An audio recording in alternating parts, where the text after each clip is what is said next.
Story நேரம் Tamil வியூவர்ஸ்க்கு hi. Splendid மேட்சோட அடுத்த எபிசோட்ல என்ன ஆக போகுதுன்னு இன்னைக்கு வீடியோல பார்க்கலாம். நான் தான் முதல்ல ஜின்ஷாவை லவ் பண்ண, நீ தான் குறுக்க வந்துட்ட அப்படின்னு லாஸ்ட் எபிசோட்ல சிங்கு பேச ஆரம்பிச்சிருந்தான். அதோட தான் எபிசோட் முடிஞ்சது. இந்த எபிசோட்ல நம்ம சென்னு பயங்கரமா அப்செட் ஆகி சிங்கையே பாத்துட்டு இருக்க. அது மட்டும் இல்ல, ஜின்ஷா எனக்காக என்னென்னலாம் பண்ணான்னு உனக்கு தெரியுமா? எனக்காக எத்தனை காதல் லெட்டர் எழுதி ஒன்னா வச்சிருந்தா தெரியுமா? புக்குக்குள்ள வச்சு அதை கொடுத்தா. ஏன்னா அவ்வளவு கஷ்டப்பட்டு பாக்குறதுக்காக வருவா. அது மட்டும் இல்ல, ஈஷியன் கிட்ட அடி வாங்கினதுக்கு அப்புறம் கூட அத கூட கண்டுக்காம என் கூட தான் அவ டைம் ஸ்பெண்ட் பண்ண ஆசைப்பட்டான்ட்டு அவளை பத்தி எவ்வளவு முடியுமோ அந்த அளவுக்கு போட்டு கொடுக்க ஆரம்பிக்கிறான் சிங்கு. ஜின்ஷாக்கு ஒரு மாதிரி அசிங்கமா இருக்கு. வாய மூடு அப்படின்னு சொல்லிட்டு கத்த ஆரம்பிக்கிறா. சென்னு மறுபடியும் திரும்ப பாத்துட்டு இருக்கான். ஜின்ஷா, எனக்கு ஞாபகம் இருக்கு ஜின்ஷா அப்படின்னு சிங்கு மறுபடியும் ஜின்ஷாவை பார்த்து, நீ அந்த பட்டத்தை எனக்காக தான் பறக்க விட்ட, ஆனா அதுக்குள்ள இந்த சதிகாரம் குறுக்க வந்துட்டான், உன்னை மயக்கி வச்சிட்டு இருக்கான் பெரிய பதவியை காட்டி, இல்லைன்னா நம்ம 2 பேர் தான் ஒன்னா வாழ்ந்திருக்க வேண்டியதுன்னு சொல்ல, சென்னால இதுக்கு மேலயும் பொறுக்க முடியாம கையில வால் எடுத்துடுறான். ஓங்கி அவனை ஒரு உதவிட போய் மயங்கி அப்படியே சிங்கு கீழே விழுந்துடுறான். உன்னை கொல்ல போற இன்னைக்குன்னு கையில வால் எடுத்துட்டு அவனை வெட்டுறதுக்கு போக ஜின்ஷா தடுக்கிறா. அவளையும் தள்ளி விட்டுட்டு சென்னு போயிடுறான். ஆனா ஒரு கட்டத்துக்கு மேல கொல்லதுக்கு மனசு வராம அப்படியே நிறுத்திட்டு இவனை இழுத்து கொண்டு போய் வெளியே போடுங்கன்னு சொல்ல அசிஸ்டன்ட் நிறுத்திட்டு போயிடுறான். ஜின்ஷா அதுக்குள்ள சென்னோட காலை புடிச்சிட்டு, இல்ல இதுக்காக நீங்க என்ன தண்டிக்க கூடாது அப்படின்னு சொல்லிட்டு இருக்கா. சென்னு வேகமா அவளை தூக்கி விட்டுட்டு இருக்கான். ஜின்ஷா அவனை கட்டி புடிச்சிட்டு, என் பாஸ்ட பத்தி யோசிச்சு என்ன இப்ப நீங்க ஜட்ஜ் பண்ண கூடாது, அப்ப நான் சின்ன பொண்ணு, அது பழைய கதை அப்படின்னு சொல்லிட்டு மறுபடியும் அழ ஆரம்பிக்கிறா. சென்னு பாக்குறான். அப்படியே கண்ல இருந்து கண்ணீரா கொட்ட ஆரம்பிக்குது. ஆனாலும் இன்னும் மனசு மாறல அவனுக்கு. நானும் நிதானமா யோசிக்கணும்னு தான் நினைக்கிறேன், ஆனா இப்ப என்னால முடியல. ஜின்ஷா, எனக்கு டைம் வேணும், என்னை விட்டு தள்ளிப்போ அப்படின்னு சொல்லிட்டு அவளை அங்கே விட்டு சென்னு போறான். என்னை விட்டு இப்ப மட்டும் நீங்க போனீங்க அப்படின்னா இங்க வரவே கூடாதுன்னு ஜின்ஷா கத்துறா. ஆனா அதையும் தாண்டி சென்னு போயிட ஜின்ஷா பயங்கரமா அப்செட்டா அங்கே கீழே விழுந்து அழ ஆரம்பிக்கிறா. இங்க இன்னொரு பக்கம் இந்த வாங்க இருக்கான்ல, ஒரு அதிகாரிய கூப்பிட்டு கேட்டுட்டு இருக்கான். இந்த அதிகாரி யாருன்னு பார்த்தா நம்ம லியா இருக்கால, லியாவோட மாமனா இருந்தாலு. உனக்கு எதிரா ஒரு பெரிய ஆதாரம் அங்க இருக்காமே சென்னு கிட்ட, என் மருமக தான் என்கிட்ட சொல்லிட்டு இருந்தா. அந்த ஆதாரத்தை வச்சு உன்னை போட்டு தள்ள போறாங்க போல, இதுக்கும் மேல உனக்கும் எனக்கும் எந்த கனெக்ஷனும் கிடையாதுன்னு சொல்ல, இல்லையே நான் ஆதாரத்தெல்லாம் எதுவும் விட்டு வைக்காம தானே எல்லா வேலையும் பண்ணன்னு வாங்க சொல்லிட்டு இருக்கான். லியாவோட மாமனார் அங்கிருந்து போக வாங்கோட பொண்டாட்டி வரா. என்னங்க நடந்ததுன்னு கேக்குறா. நமக்கும் அந்த பிரின்ஸ் இருக்கான்ல, அந்த பிரின்ஸுக்கும் இருந்த ஒரே ஒரு கனெக்ஷன் என்னன்னா, அவன் எனக்கு ஒரு பொண்ணை கிஃப்டா கொடுத்தான், ஆனா அந்த பொண்ணை நம்ம ஆத்துல தள்ளி விட்டுட்டோம். அதனால நமக்கும் அவனுக்கும் இருந்த ரிலேஷன்ஷிப்க்கு எந்த ஒரு அடையாளமும் கிடையாது. ஆனா ஏதோ ஒரு ஆதாரம் சென்னை கிட்ட மாட்டி இருக்குன்னு சொல்றாங்க. அது என்னன்னு தெரியல, விசாரிக்கணும். முதல்ல சென்னை கிட்ட ஏதாவது முக்கியமான விஷயம் இருக்காங்கிறத நம்ம கண்டுபிடிக்கணும். போய் சென்னை பத்தி விசாரி. சிங்க இருக்கான்ல, அவனை எங்கேயோ அடாப்ட் பண்ணி தான் கூட்டு வந்தாங்க, எங்க இருந்து அடாப்ட் பண்ணாங்க, அவனோட பேரண்ட்ஸ் யாருங்கிறத பத்தி விசாரி அப்படின்னு சொல்ல ஆளுங்க அங்க இருந்து கிளம்பி போயிட்டு இருக்காங்க. இங்க சென்னு வரவன் தனியா அவன் பாட்டுக்கு ஒரு ரூம்ல நின்னு பெயிண்ட் பண்ண ஆரம்பிக்கிறான். ஜின்ஷாவோட ஞாபகமா இருக்கு, முன்னால இருந்து ஜின்ஷாவை ஃபர்ஸ்ட் பார்த்ததுல இருந்து கல்யாணம் பண்ண வர எல்லாத்தையும். அந்த இடத்துக்கு மேனேஜரை கூட்டிட்டு சென்னோட அசிஸ்டன்ட் ஓடி வந்துடுறான். அவர் ஆளே சரியில்லை, வந்து பாருங்கன்னு சொல்லிட்டு. சென்னை அமைதியா இருக்கவங்க கிட்ட அப்போ அசிஸ்டன்ட் சொல்லிட்டு இருக்கான், என்ன பொறுத்தவரைய மேடம் மேல எந்த தப்புமே கிடையாது. அதுவும் இல்லாம அவங்க எவ்வளவு முடியுமோ அந்த அளவுக்கு இந்த சிங்கு கிட்ட தள்ளி போறதுக்கு ட்ரை பண்ணாங்க. ஆனா சிங்கு தான் பக்கத்துல போய் அப்படின்னு சொல்ல, சிங்கு தான் ஃபோர்ஸ் பண்ணான்னு சொல்ல வரியான்னு சென்னு கேக்குறான். ஆமா, அவன் தான் ஃபோர்ஸ் பண்ணான். அது மட்டும் இல்லாம மேடம்க்கு அப்ப 14-15 வயசு சின்ன பொண்ணு, அப்ப ஏதோ ஆசைப்பட்டாங்கிறதுக்காக இதெல்லாம் ஒரு விஷயமே இல்ல பாஸ், நீங்க ஏன் இவ்வளவு டென்ஷன் ஆகுறீங்கன்னு எனக்கு ஏன் ஐடியால இருந்து புரியலன்னு சொல்லிட்டு அசிஸ்டன்ட் ஜின்ஷாக்காக கஷ்டப்பட்டு பேச ஆரம்பிக்கிறான். சென்னு பாத்துட்டு இருக்கான். நம்ம ஏற்கனவே பிளான் பண்ணோம்ல, அந்த கரெக்டா அதே மாதிரி நடத்துங்க, அதுக்கு முன்னாடி சென்னை போய் நான் ஒரு தடவை பாத்துட்டு வரணும்னு சொல்றான். சிங்கு இங்க உள்ள ஓஞ்சு போய் உட்கார்ந்துட்டு இருக்கான். கரெக்டா அப்போ சென்னு உள்ள போயிடுறான். இதுக்கும் மேல உனக்கும் வான்ஷோக்கும் கல்யாணம் நடக்காது, கல்யாணத்தை கேன்சல் பண்ணி லெட்டர் அனுப்பிட்டேன், இதுக்கும் மேல நீ கேபிட்டல் சிட்டிக்கு வர வேண்டாம், ஊரை விட்டு வெளியே போ, வேற ஏதாவது வேலை பாத்துக்கோன்னு சொல்ல செங்குக்கு இப்பதான் சீரியஸ்னஸே புரியுது. இல்ல எதுக்காக என்ன வெளியே அனுப்புறீங்க, என்ன அப்படி அனுப்பிடாதீங்க அங்கிள், நான் அந்த தடவை எக்ஸாம்ல ஃபர்ஸ்ட் வாங்கியிருக்கேன், ராஜா என்ன முக்கியமான ஒரு ஆளா நினைக்கிறாரு, இந்த நேரத்துல நான் மட்டும் வெளியே போயிட்டேன்னா என் வாழ்க்கையே ஸ்பாயில் ஆயிடும் அப்படின்னு சொல்ல சென்னு பாத்துட்டு இருக்கான். இங்க பாரு, உன்னை பத்தி இந்த வாங்கிருக்கான்ல உன் பேரண்ட்ஸ பத்தி விசாரிக்க ஆரம்பிச்சுட்டான், இதுக்கு மேல நீங்க இருந்தா கண்டிப்பா உனக்கு நல்லது இல்ல, சொல்ல வேண்டியதை சொல்லிட்டேன், கிளம்பி ஓடி போயிடுன்னு சொல்லிட்டு சென்னை அங்க இருந்து போயிடுறான். இங்க நம்ம சிங்கு வாயிலிருந்து ரத்தமா துப்பிட்டு அப்படியே இப்பதான் அவன் பண்ண டிசிஷன் எல்லாம் பயங்கரமா ரெக்ரெட் பண்ண ஆரம்பிக்கிறான். இங்க அசிஸ்டன்ட் மேனேஜர் கிட்ட போயிட்டு, சென் சார் ஏன் இப்படி இருக்காரு, இப்ப என்ன பெருசா தப்பு நடந்துருச்சுன்னு சும்மா ஓரமா உட்காந்துட்டே இருக்காரு அப்படின்னு கேட்க ஆரம்பிக்க, இதுவரைய சென்னுக்கு சின்ன வயசுல இருந்தே எத்தனையோ பொலிட்டிக்கல் ப்ராப்ளம், ஏன் அட்டாக் பண்ற வர மாதிரி பிசிக்கல் ப்ராப்ளம்னு எல்லாமே வந்திருக்கு, ஆனா ரொமான்ஸ் ப்ராப்ளம்னு சொல்லிட்டு ஒண்ணு கூட இது வரைய வந்ததே இல்ல. இது புதுசுங்கிறதால இதை எப்படி அவரால் ஹேண்டில் பண்றதுன்னு தெரியல, கொஞ்சம் டைம் கொடுத்தா அவரே சரியாயிருவாரு, அதனால இதை பத்தி பெருசா யோசிக்காம இங்கிருந்து கிளம்பி போன்னு சொல்ல ஜின்ஷா பாத்துட்டே இருக்கா. இன்னும் வரல பாரு அப்படின்னு சொல்லிட்டு கூலா கிட்ட கூட உட்காந்து புலம்பிட்டு இருக்கா. கரெக்டா அப்ப வான்ஷு பாக்கிறதுக்கு வரா. கூலாவை அனுப்பிட்டு நம்ம ஜின்ஷா பேச ஆரம்பிக்கிறா. நான் சொல்றதை கேளு, அந்த பையன் வேண்டாம். அவன் அவ்வளவு தூரம் சொல்லியும் அவனை கல்யாணம் பண்ணிக்கிட்டா உன்னால ஹாப்பியா இருக்க முடியாதுன்னு சொல்ல. இப்ப எனக்கு புரிஞ்சிருச்சு, சிங்க மனசுல இருந்த பொண்ணு நீதான். அன்னைக்கு அவன் என்கிட்ட பேசுற மாதிரி இருந்தாலும் கண் பார்வையெல்லாம் ஓ மேலேயே இருந்தது. இப்பதான் எனக்கு புரியுது. நான் அதான் அவனையே கல்யாணம் பண்ணிக்கிறேன்னு சொன்னேன்ல, இது எதுக்கு நீ சென்னை கிட்ட சொன்ன? அவர் கல்யாணத்தை நிறுத்திட்டாரு. நான் பாட்டுக்கு சிங்க கல்யாணம் பண்ணிட்டு வாழ்ந்திருப்பாள்னு சொல்லிட்டு அவ அழுதுட்டு இருக்கா. அவளை கல்யாணம் பண்ணிட்டு உன்னால நிம்மதியா வாழ முடியாது, நான் சொல்றதை கேளுன்னு சொல்லிட்டு ஜின்ஷா நேரா அவளோட ரூம்க்கு போறா.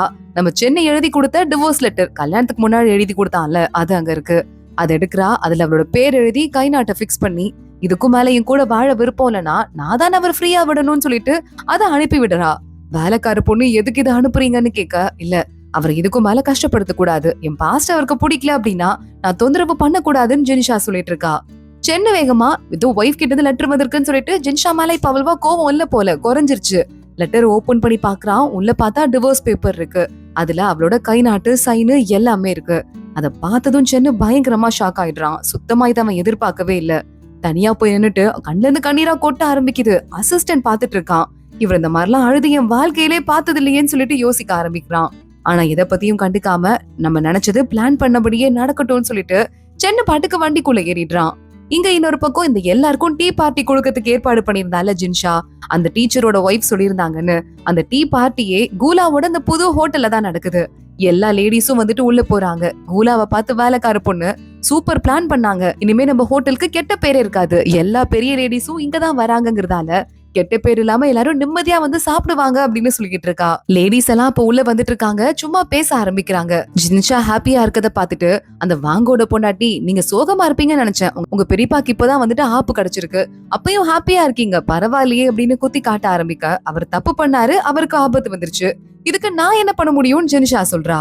வாங்கோட ஒய்ஃப் அதோட நிறுத்தாம, அப்படியான்னு சொல்லிட்டு, நான் கேள்விப்பட்டேன் உங்களை சின்ன வயசுலயே உங்க பாட்டி வீட்டுக்கு, பிறந்த அம்மா வீட்டுக்கு அமுச்சு விட்டாங்களாமே, உங்களுக்கு நேரம் நல்லா இல்ல, உங்க வீட்ல பக்கத்துல இருந்தா உங்க அப்பாவுக்கு பதவி எல்லாம் போறதுக்கு ஆபத்து இருக்கு அப்படின்னு சொல்லிட்டு, அதே மாதிரியே நீங்க வந்த கொஞ்ச நாள்லயே உங்க அப்பாக்கு பதவி போய் வேற ஒரு இடத்துக்கு அமுச்சுட்டாங்க. இப்போ பெரியப்பாக்கும் அதே மாதிரி நடந்துருச்சு. அடுத்து சென்னுக்கு என்னெல்லாம் நடக்க போதோன்னு சொல்ல ஜின்ஷா பாக்குறா. என்ன வார்த்தை பேசிட்டு இருக்கீங்க அப்படிங்கிற மாதிரி முறைச்சிட்டு இருக்கா. கரெக்டா ஜின்ஷாவோட வேலைக்கார பொண்ணு உள்ள வரா. பதறிட்டே வரா.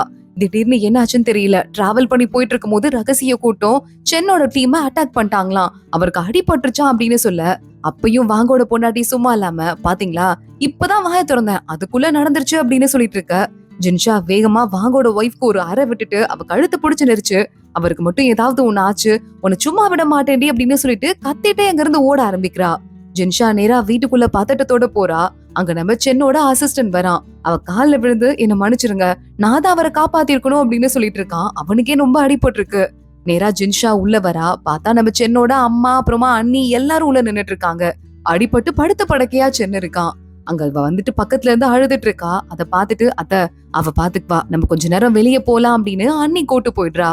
ஜின்ஷா கைய புடிச்சு அழுதுட்டு இருக்கா. என்ன ஆச்சுன்னு சென்னு மயக்கத்துல இருக்கான். அடுத்து ஜின்ஷா நேரா அசிஸ்டண்ட பார்த்து என்ன ஆச்சுன்னு கேட்க, திடீர்னு ஒரு கூட்டமே வந்துருச்சு, என்ன பண்ண வந்தாங்கன்னு தெரியல, எங்களை திடீர்னு அட்டாக் பண்ண ஆரம்பிச்சுட்டாங்க, ஒருவேளை வாங்கோட ஆளுங்களாதான் இருப்பாங்க, ஏன்னா வாங்குக்கு எதிராதான் நாங்க ஆதாரத்தெல்லாம் எடுக்கிறதுக்கு போனோம்னு அசிஸ்டன்ட் சொல்லிட்டு இருக்கான். இங்க வாங்க அவன் பொண்டாட்டி கிட்ட, நான் ஒன்னும் பண்ணல, நான் யாரையும் அனுப்பல, சொல்றத கொஞ்சமாவது புரிஞ்சுக்கோ, சென்னை என்னதான் இருந்தாலும் ஒரு பெரிய அதிகாரி, அவனை நான் கொலை பண்றதுக்கு ஆள் அனுப்புனேன்னா அது எனக்கே ரிவீட் அடிக்கும்னு எனக்கு தெரியாதா என்ன, நான் பண்ணலன்னு சொல்லிட்டே இருக்கேன்ல அப்படின்னு சொல்ல, அவனுக்கு வேற காயம் ரொம்ப அதிகமா இருக்கான். ஒரு வேலை இது உங்க டீச்சர் பண்ணிருப்பாரோன்னு கேட்க, டீச்சரா அப்படி வாய் திறந்து கூட சொல்லாத, அவர்லாம் பண்ணிருக்கிறதுக்கு வாய்ப்பே கிடையாதுன்னு சொல்லிட்டு மறுபடியும் வாங்க கத்த ஆரம்பிக்கிறான். இங்க நம்ம ஜின்ஷா பக்கத்துலயே இருந்து பாத்துட்டு இருக்கா. சென்னை ரொம்ப மயக்கத்திலே இருக்கிறத பாத்துட்டு அவளுக்கு அழுகையா வந்துட்டு இருக்கு. சீக்கிரம் சரியாயினும் நம்ம பாட்டுக்கு வேண்டிட்டு இருக்கா. அன்னைக்கு அப்படியே நம்ம சென்னு மேல படுத்துட்டு அவ பாட்டுக்கு அழுதுட்டே இருக்கா. கையில படுத்துட்டு அவ கண்ணீர் துளிலாம் சென்னு கையில பட்டுட்டே இருக்கு. சென்னு பாக்குறான். ஏன் இப்படி அழற அப்படின்னு கேக்குறான். ஜின்ஷா ஏஞ்சிடுறா. நீங்க முழிச்சிட்டீங்களா அப்படின்னு கேட்டுட்டு இருக்கா. எனக்கு ஒன்னும் ஆகாது, நான் சாக போறது இல்ல, அழுகாதன்னு சொல்ல எப்படி அழாம இருக்க முடியும், இவ்ளோ ரத்தம் போயிருக்கு, இப்படி மயக்கத்துல உங்களை நான் இப்பதான் முதல் தடவை பாக்குறேன்னு சொல்ல, இல்ல இப்ப பரவாயில்ல அப்படின்னு சென்னு சொல்றான். பரவாயில்லையான்னு கேட்டுட்டு, அப்போ என் வேலை இங்க முடிஞ்சிருச்சு, நான் கிளம்புறேன்னு ஜின்ஷா அங்க இருந்து போறா. சென்னு கஷ்டப்பட்டு ஏன் உட்கார்றான். எங்க போற, போகாத, டிவோர்ஸ் வேணும்னு சொல்லிட்டு அப்ளை பண்ணது நீதான், இப்போ என் மேல கோவப்பட்டுட்டு இருக்க அப்படின்னு கேட்டுட்டு இருக்கான். டிவோர்ஸ்க்கு நான் ஆசைப்பட்டேனா, வீட்டுக்கே வரதுல நீங்க என்ன கம்ப்ளீட்டா இக்னோர் பண்ணிட்டீங்க, யாரோ பண்ண தப்புக்கு என் மேல இதுல தப்பே கிடையாது, நான் தான் சொல்றேன்ல. அப்ப கூட எனக்கு தண்டனையை கொடுத்துட்டீங்க, நான் இங்க இருந்து போறேன்னு சொல்லிட்டு இருக்கா. ஏன் நீ தப்பு பண்ணல? தப்பு பண்ணிருக்க. சிங் இந்த மாதிரி பண்றான் அப்படிங்கறத நீ முன்னாடியே என்கிட்ட சொல்லிருக்கணும். சிங்குக்கும் எனக்கும் பாஸ்ட் இருந்தது, அந்த பாஸ்ட்ல இப்படி நடந்துருச்சு. அதுக்கப்புறமா சிங் என்ன வந்து இப்படி இன்டீசென்ட்டா அப்ரோச் பண்றான்னு என்கிட்ட சொல்லிருக்க வேண்டியதானே. அதுவும் உன்னோட இன்ட்ரோடக்ஷன் செரிமனி அப்போ ஆரம்பிச்சு அவன் எக்ஸாம் ரிசல்ட் வர டைம்ல பார்த்து அது முடிஞ்சே போச்சு. இது என்கிட்ட முன்னாடியே சொல்றதுக்கு என்னன்னு சொல்லிட்டு சென்னு கேட்க, ஜின்ஷா அவனுக்கு வேகமா கிஸ் பண்ண ஆரம்பிக்கிறா. பேசிட்டு இருக்கும் போது என்ன பண்ணிட்டு இருக்கன்னு நம்ம சென்னு கேட்டுட்டு இருக்கான். இது மட்டும் தான் ஒர்க் அவுட் ஆகும், தேவையில்லாத பேச்சு பேசிட்டு இருக்கீங்க. இப்ப கூட என் மேல தப்பு இல்லைன்னு உங்களுக்கே புரியுது, ஆனா உங்களுக்கு அதை ஒத்துக்கிறதுக்கு மனசே வரலன்னு சொல்ல, உன் மேல பழி சொல்லணும்னு சொல்லிட்டு எனக்கு எந்த ஒரு அர்த்தமும் கிடையாது. உன் மேல கொஞ்சம் கோவமா இருந்தது, ஆனா அந்த கோபம் கூட ஓ மேல இல்ல என் மேலதான் சொல்லிட்டு நான் அப்புறமா ரியலைஸ் பண்ணேன். இதை நான் முன்னாடியே வந்துட்டு கொஞ்சமாவது கண்டுபிடிச்சு வந்திருக்கணும். அது மட்டும் இல்லாம நீ ஒருத்தனை லவ் பண்ணிருக்க, அந்த பையன் நான் இல்லைன்னு தெரிஞ்சப்போ எனக்கு செம்மையா கோவம் வந்தது. நான் தான் என்னோட லவ் முன்னாடியே உன்கிட்ட சொல்லிட்டு அப்பவே உன்னை எனக்கு சொந்தமா மாத்தி இருந்திருக்கணும்னு சொல்லிட்டு சென்னு சொல்ல ஆரம்பிக்கிறான். ஜின்ஷா மறுபடியும் அவனுக்கு கிஸ் பண்ணிட்டு இருக்கா. இதுக்கும் மேல யாரும் நமக்கு நடுவுல வர விட வேண்டாம் அப்படின்னு சொல்லிட்டு, சரி ஓகே ஓகே ரொம்ப வலிக்குது, என்ன போட்டு பாடா படுத்தாதன்னு சொல்லிட்டு சென்னு சொல்லிட்டு இருக்கான். கரெக்டா அப்பன்னு பார்த்து வேலைக்கார பையன் எட்டி பாக்குறான். நம்மள வாட்ச் பண்றதுக்கு நிறைய ஆளுங்க வெளியே இருக்காங்க அப்படின்னு வெளியே இருந்தே பேசுறான். அவங்கள அப்படியே ஃபாலோ பண்ணிட்டு போறாங்க. அவங்க மேல நம்ம ஆளுங்க கண்ணு வச்சுக்கிட்டோம், வேற எதுவும் பண்ண வேண்டாம் அப்படின்னு சென்னு சொல்றான். ஜின்ஷா பாக்குறா, இந்த தாக்குதல்ல எது உண்மை எது போய் அப்படின்னு சொல்லிட்டு கேட்டுட்டு இருக்கா. நம்ம சென்னுக்கு ட்ரெஸ் எல்லாம் பண்ணி விட்டுட்டு இருக்கா. ஆமா, இது உண்மையான அசாசினேஷன் கிடையாது, இது நானாவே என்ன தாக்குறதுக்கு ஆளுங்களை ஏற்பாடு பண்ணிக்கிட்டேன். இதுக்கு ஏன்னா வாங்கு மேல எனக்கு ஒரு பழி போட சான்ஸ் கிடைக்கணும் அப்படின்னு சென்னு சொல்றான். அப்ப காயம் பொய்யான்னு சொல்லிட்டு ஜின்ஷா அவன் காயத்தை நசுக்கி விட்டுடுறா. எல்லா காயமும் உண்மை செல்லம், இப்பெல்லாம் என்ன போட்டு அழுத்து நினைச்சுக்கேன், போய் சேர்ந்துருவேன்னு சொல்லிட்டு சென்னு சொல்லிட்டு இருக்கான். சரி ஓகே, இதான் நீங்களே பார்த்து நடத்தின டார்கெட் தானே, அப்ப கூட அம்பு வரும்போது வால் வரும்போது தள்ளி போகணும்னு தெரியாதா அப்படின்னு ஜின்ஷா கேக்குறா. ஏன்னா நான் இப்ப சோகமா இருந்தேன், நீ ரிவர்ஸ் லெட்டர் அமிச்சிட்டல, அந்த சோகத்துல இருந்து என்னால வெளியே வரவே முடியல அப்படின்னு சென்னு சொல்லிட்டு இருக்கான். பேசுறதெல்லாம் எல்லாம் நல்லாதான் இருக்குன்னு சொல்லிட்டு ஜின்ஷா கத்த ஆரம்பிக்கிறா. கரெக்டா இப்ப வேலைக்கார பொண்ணு உங்களை பாக்குறதுக்கு உங்க டீச்சர் வந்திருக்காருன்னு சொல்ல, ஜின்ஷா பாக்குறா. எதுக்காக அப்படின்னு கேட்டுட்டு இருக்கா.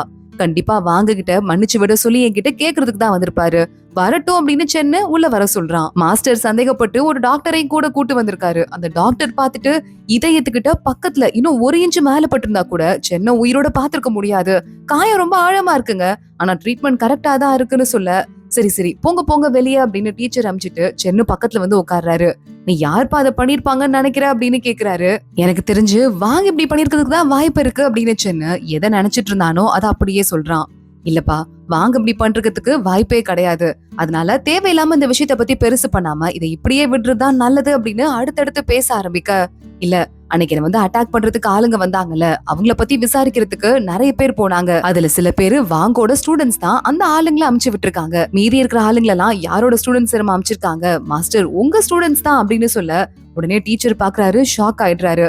எனக்கு பிடிக்காத சில விஷயத்த என்கிட்ட யாருமே இப்பெல்லாம் பேசுறதே இல்ல, நீ மட்டும்தான் இப்படி பேசுற, அதுக்காக உன் மேல நான் கோவப்படுறேன்னு நினைச்சுக்காத, கோவம்லாம் எதுவும் கிடையாது, இது அப்படியே விடுற வரைய உனக்கும் எனக்கும் நடுவுல எந்த ஒரு டிஸ்டர்பன்ஸும் வராது, லைஃப் அப்படியே ஸ்மூத்தா போகும்னு சொல்லிட்டு டீச்சர் அங்க இருந்து வெளியே போயிடுறாரு. நம்ம ஜின்ஷா வரா பக்கத்துல உட்காந்துக்கிறா. ரொம்ப கோவத்தோட உங்க மாஸ்டர் வெளியே போயிருக்காரு, பிரச்சனை ஆகுமான்னு கேட்க, வாங்குக்காக சப்போர்ட் பண்ணி அவனை மன்னிக்க சொல்லுவாரு நானும் எதிர்பார்த்தேன், ஆனா இந்த அளவுக்கு கெஞ்சி என்ன மிரட்டுற அளவுக்கு வாங்க விட்டுருன்னு சொல்லிட்டு இவர் சொல்லுவாரு நான் நினைச்சே பாக்கல. அது மட்டும் இல்லாம நான் அவர்கிட்ட இப்போ ஒரு விஷயத்தை லீக் பண்ணேன். என்ன விஷயம் தெரியுமா, எத்தனையோ கவர்னர்ஸ் வந்து எக்கச்சக்கமா தூரமா இருக்கிற ஊர்கள் எல்லாம் லஞ்சம் வாங்கி அதை வச்சு நாடு நடத்திட்டு இருக்காங்க, அதுல முக்காவாசி பேரு வாங்குக்கு வேண்டிய ஆளுங்கன்னு சொன்னேன். அதுக்கு அப்படியா, அவ்வளவு தப்பு பண்ணிட்டானான்னு சொல்லிட்டு மாஸ்டர் அசால்ட்டா கேக்குறாரு. நாட்டை முன்னேற்ற ஒரே ஒரு குறிக்கோளா வச்சிருந்தா அவர் அந்த மாதிரி இவ்வளவு கேர்லெஸ்ஸா இருப்பாரா, நீயே சொல்லுன்னு சொல்லிட்டு ஜின்ஷாவை கேட்டுட்டு இருக்கான். ஜின்ஷா பாக்குறா, எனக்கும் ஆனா அது அப்படி தோணல, இதுல ஏதோ பெரிய விஷயம் இருக்க மாதிரி இருக்கு, உங்க டீச்சருக்கும் வேற யாருக்குமாவது இதுல பங்கு இருக்குமோன்னு எனக்கே தோணுதுன்னு சொல்லிட்டு ஜின்ஷா சொல்றா. டீச்சர் வீட்டுக்கு வந்துட்டு கப்பெல்லாம் போட்டு உடைக்கிறாரு. எவ்வளவு தைரியம் தான் என்னையே எதிர்த்து பேசுற தைரியம் அவனுக்கு இன்னைக்கு வந்திருக்கும், நான் அவனை சும்மா விட்டு வந்திருக்கேன் பாரு, வாங்கிருக்கான்ல அவனுக்கு ஒரு ஆபத்துனா அது மூலமா நமக்கும் என்ன வேணா நடக்கலாம், அதை விடக்கூடாது அப்படின்னு சொல்லிட்டு இவர் கடுப்பாயிட்டு இருக்க ஒய்ஃப் சமாதானப்படுத்திட்டு இருக்காங்க. ஒன்னும் ஆகாது ஒன்னும் ஆகாது அப்படின்னு சொல்லிட்டு. இங்க வாங்கு வீட்டுல பயங்கர டென்ஷனோட இருக்கான். ஏற்கனவே நம்ம மேல இருக்க எல்லா பழியையும் சென்னை தேடிட்டு இருந்தான். இப்ப சென்னை அட்டாக் பண்ணது யாருன்னு சொல்லிட்டு கண்டுபிடிக்கிறதுக்கு ராஜாவே ஈஷியனை அப்பாயிண்ட் பண்ணிருக்காரு அப்படின்னு சொல்லிட்டு இவன் ரொம்ப பயந்து போயிட்டு இருக்கான். இங்க நம்ம சென்னை ஜின்ஷாவை அந்த லாக்கர் ரூம்க்கு கூட்டு வரான். இவ்ளோ பெரிய பெட்டி பெட்டியா இருக்கு, இதெல்லாம் என்னன்னு கேட்க, இங்க அரசவையில இருக்கிற எல்லாரும் பத்தின டீடைல்ஸும் இங்க இருக்கு. இங்க இருக்கிற நிறைய டீடைல்ஸ் தான் நான் எடுக்கும் போது முதல் மர்டர் நான் பண்ணும்போது நீ என்ன பார்த்தல்ல, தண்ணிக்குள்ள விழுந்தல்ல, அப்ப எடுத்த டீடைல்ஸ் தான் இதெல்லாம். இதுல இருக்கிறதுல நிறைய விஷயங்கள்ல மினிஸ்டரை பத்திங்கெல்லாம் போட்டிருக்கு, ஏன் வாங்க பத்தி கூட இருக்கு. ஆனா ஒரு இடத்துல கூட எங்க மாஸ்டர் இருக்கார்ல, அவரை பத்தி இல்லவே இல்ல. இதெல்லாம் நீயே பார்த்தா உனக்கு தெரியும்னு சொல்ல ஒரு டாக்குமெண்ட் எடுத்து ஜின்ஷா படிக்க ஆரம்பிக்கிறா. ஏதோ ஒரு பூஜைக்கு கொடுக்கறதுக்காக நிறைய மணிகள் எல்லாம் அமுச்சு வச்சிருக்காங்கங்கிற மாதிரி ஒரு டாக்குமெண்ட் இருக்கு. லூ ஹெங்குன்னு சொல்லிட்டு ஒரு பேர் போட்டிருக்கு. ஹெங்குனா யாருன்னு ஜின்ஷா கேக்குறா. சுன்யூன் பிரிவுன்னு சொல்லிட்டு ஒரு இனத்தை பத்தி உனக்கு தெரியுமா அப்படின்னு சென் அவகிட்ட கேட்க ஆரம்பிக்கிறான். எங்க பார்த்தா உட்காந்துட்டு பயங்கரமா மெடிடேஷன் எல்லாம் பண்ணிட்டு இருக்கா, சாமி கும்பிட்டு இருக்கா டீச்சரோட ஒய்ஃப். இன்னொரு பக்கம் டீச்சர் வெளியே டிராமா போட்டுட்டு இருக்காரு ஃப்ரெண்ட்ஸோட சேர்ந்து. வேலைக்கார பொண்ணு அங்க வரா, யாரும் வந்திருக்காங்க, இந்த லெட்டரை தூக்கி போட்டு இங்க இருந்து போயிட்டாங்கன்னு சொல்ல அந்த லெட்டரை ஓபன் பண்ணி பார்த்துட்டு டீச்சரோட அசிஸ்டன்ட் ஷாக் ஆயிட்டு நிக்கிறான். டீச்சர் அதை வாங்கி பாக்குறாரு. அதுல ஒரு சிம்பல் இருக்கு. இதுதான் அந்த சுன்யூன் இனம்னு சொன்னாங்கல்ல, அந்த இனத்தோட சிம்பலாம். இதை யார் இங்க அமிச்சிருப்பா அப்படின்னு டீச்சர் யோசிக்க வாங்கா இருக்கிறதுக்கு கூட வாய்ப்பு இருக்கு. எங்க அவனுக்கு பவர் போயிருமோன்னு என்ன மிரட்டி பாக்குறான் போல அப்படின்னு டீச்சர் சொல்லிட்டு இருக்காரு.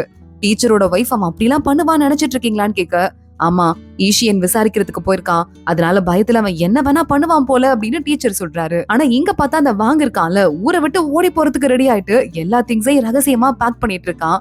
இல்ல விடக்கூடாது அப்படின்னு சொல்லிட்டு ஈஷியன் விசாரிக்கிறதுக்காக நேரா உள்ள வந்துடுறான். உள்ள வந்து பார்த்தா இந்த வாங்கோட அசிஸ்டன்ட் முதல்ல இறந்து போய் கிடக்குறான். கைய ஏதோ மெடிடேஷன் பண்ற மாதிரி வச்சுட்டு. உள்ள போய் பார்த்தா வாங்க அவனோட ஒய்ஃப்னு சொல்லிட்டு ஒட்டுமொத்தமா எல்லாரும் இறந்து போயிட்டு இருக்காங்க. இத பார்த்து முடிச்சிட்டு வெளியே நம்ம ஈஷியன் வந்துட்டு இருக்கான். என்ன நடக்குது கேஸ்ல அப்படின்னு கேட்டுட்டு சென்னும் ஜின்ஷாவும் உள்ள வர ஈஷியன் ஓங்கி சென்னோட நெஞ்சிலே ஒரு குத்து குத்திடுறான். சென்னு வழியில துடிக்க ஜின்ஷா முன்னாடி போயிடுறா. அறிவிலையாடா உனக்குன்னு கத்த ஆரம்பிக்கிறா. அவன் காயம் உண்மையா போயான்னு செக் பண்றதுக்கு தான் வந்தேன், உண்மைதான் போல அப்படின்னு ஈஷியன் சொல்லிட்டு உள்ள எல்லாரும் இறந்து போய் கிடக்குறாங்க. வாங்க போலான்னு கூட்டு போய் டெட் பாடி எல்லாம் காட்டுறான். பார்த்தா நிஜமாவே அத்தனை பேரும் இறந்து போய் தான் இருக்காங்க. ஏன் எல்லாருக்கும் நடுவரல்ல ஒரு காயம் இருக்கு அப்படின்னு ஜின்ஷா கேக்குறா. ஈஷியன் பாக்குறான், நான் வரும்போது இந்த அசிஸ்டன்ட்லாம் மெடிடேஷன் பண்ற மாதிரி கையை அப்படியே வச்சிட்டு இருந்தாரு, ஒருவேளை அதுக்கும் இதுக்கும் ஏதாவது சம்பந்தம் இருக்குமோ அப்படின்னு யோசிக்க ஆரம்பிக்க அதோட தான் இன்னைக்கு எபிசோட் முடியுது. அடுத்து என்ன ஆக போது தொடர்ந்து பார்க்கலாம். இந்த வீடியோவை லைக் பண்ணிக்கோங்க, மறக்காம நம்ம சேனலுக்கு சப்ஸ்கிரைப் பண்ணிட்டு பெல் ஐக்கானையும் கிளிக் பண்ணிக்கோங்க. அடுத்த வீடியோல பார்க்கலாம். அது வரைய பாய்.